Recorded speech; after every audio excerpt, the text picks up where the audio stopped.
and welcome to another exciting edition of the Premier League Zone on your number one family radio station, Inspiration FM. My name is Anthony Ajulu. It's a Monday and it's a review day. We're looking back to all the action from this past weekend, and we're doing a review of everything we saw. And it was a very, very intriguing weekend of Premier League action. We saw Chelsea and Manchester United share the spoils at Stamford Bridge. Newcastle showing that maybe, just maybe, they can start to rub shoulders with the big boys. Liverpool were stunned at Nottingham Forest, the bottom side in the Premier League. All of this and more is what we'll be talking about on the show. But first, let me introduce the guys in the studio with me. Buddy Bruno is here. Buddy, how are you doing this morning? Oh, fabulous, really. Are you sure? Oh, yeah. It was a full package. Yes, from Friday, actually. It all wrapped up yesterday, so... More power to you. It was good. More power to you. Dion, was it a full package weekend for you too? First, I need to define what the full package weekend means. My weekend was just the same old. I think my only day of respite was Saturday. Oh my goodness, the way I slept. And, Scott McTominay almost made my weekend terrible, but thank God for everything. And it's always a pleasure. We're doing this new week and a new time to, do some nice stuff with you guys. All right. I don't like the way that thing came out. Nice stuff. I don't want to do any nice stuff with you, please. It's the show for goodness sake. I don't want to do it. What kind of nice show? What kind of individuals do I have? It's only Gideon that we say it's a good time. It's a bunch of guys. No. And it's still a bunch of guys. That was an intentional joke, but this one is just.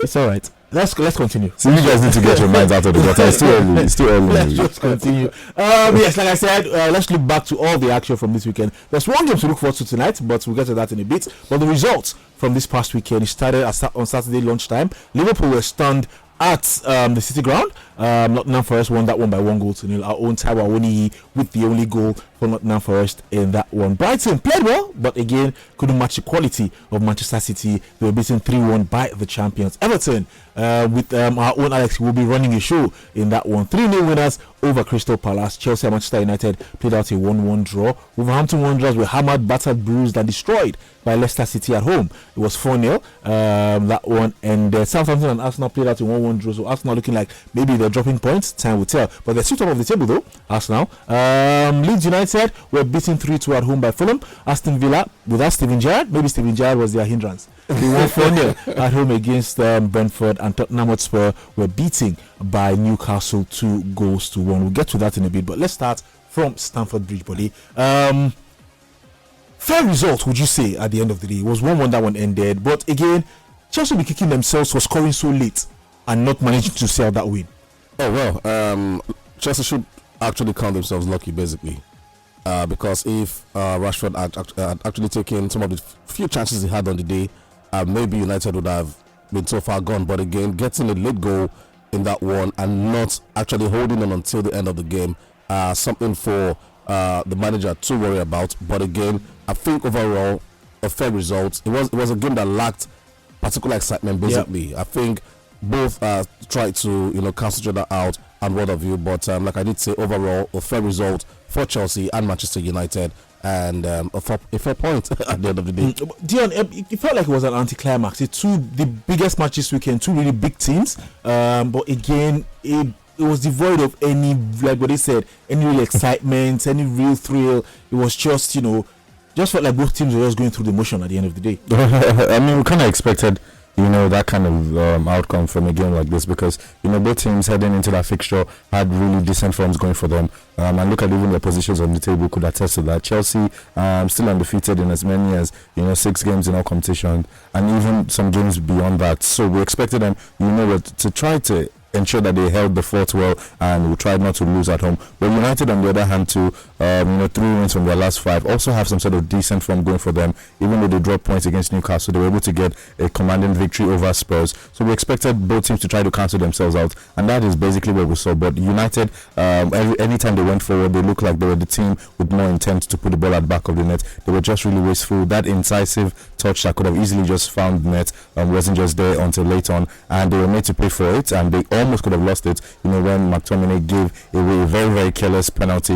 Jorginho slotted in comfortably, and Chelsea looked like they were on hand to get the win. They could have actually held on for that win, to be honest. But Graham Potter had made some early substitutions. He does this thing a lot, the in-game changes where he just switches tactics. I mean, we saw it early, taking a Marco Correa to bring out Kovacic to put them in the game and all that. But unfortunately, or fortunately for United fans, they were able to get the equaliser through Casemiro, getting his debut goal late on to salvage a point for United. So I wouldn't say it was a particularly boring game, but it was devoid of the goals that we expected it to be, because a cagey fixture like this, both teams would always try to counter themselves out, and at the end of the day, both managers can take some positives out of it. They've shared the points, but with Newcastle's new ascent up into the top 4 positions, we've seen Chelsea and United drop to 5th and 6th respectively, but good one for both sides at the end of the day. Alright, you've mentioned Newcastle, so let's talk about them. Buddy, can we now start taking Newcastle serious? Actually, are they ready? If they are beating Spurs at home, they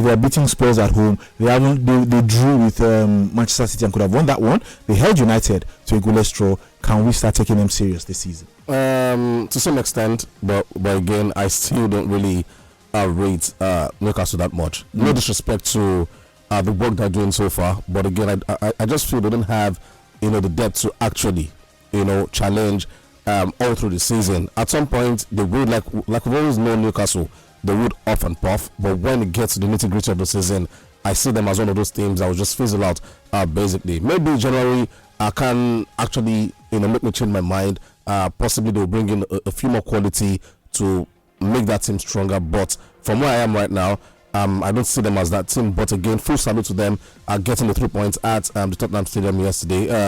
More of the blame I feel should go towards Antonio Conte. You can't be playing at home, and you were so negative basically around football, all through 3-5-2 on your own turf against the Newcastle team. Come on, I think it's time we start questioning Antonio Conte and his ways basically. But again, for Newcastle, they approached the game, felt very comfortable, created chances. Maybe Spurs were unlucky as well because they did have their own moment in that particular one. But again, for Newcastle, possibly teams can start taking them seriously.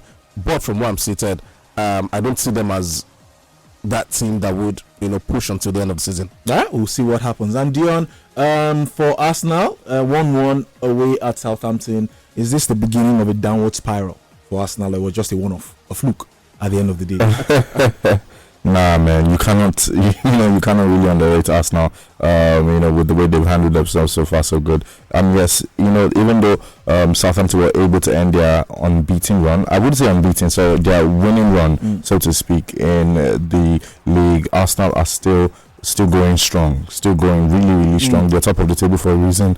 Even though they would have wanted to see more, they took the lead from Xhaka. Xhaka, one of the transformed players this season, along with the entire team. But then again, with some good Southampton resilience, was able to fight back and everything. Arsenal, I don't think anyone should still underrate them. They had, a delayed fixture to prosecute before this game, just a couple of days prior in the Europa League, and they were able to do that against a strong PSV, and they were able to show, yes, they could have done better, but I would still say Arsenal, they deserve to be at the top right now, and I hope they can continue this form. All right, we'll see what happens with Arsenal. We'll go on a break now, and we'll come back, and we'll still talk some. We'll open up the phone lines when we come back, and we'll hear from you guys out there.